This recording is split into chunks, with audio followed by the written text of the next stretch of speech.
Setting up your modem is quick and easy. In this video, we'll walk you through each step to get your internet up and running. Step 1. Connect the cable line. First, locate the cable outlet in your wall.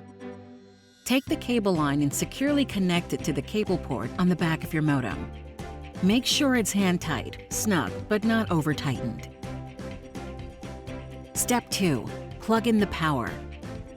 Next, plug the power cord into the modem, then into a wall outlet or power strip.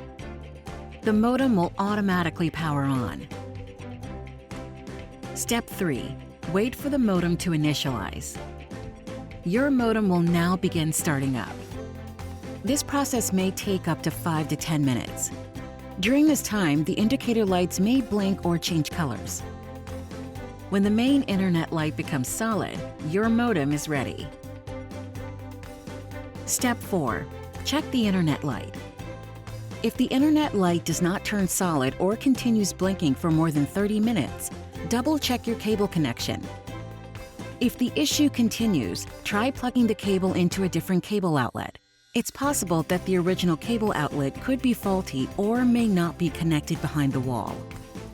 After checking a different cable outlet, if the internet light still has not stopped blinking and turned solid, contact technical support for assistance. Step 5. Connect your device. To connect a device, use an Ethernet cable to plug directly from the modem into your computer or your Wi-Fi router. A wired connection is recommended for the initial setup. Step 6. Set up Wi-Fi if using a router. If you're using a Wi-Fi router, follow the setup instructions provided with your router to create your wireless network and password. Step 7. Test your connection.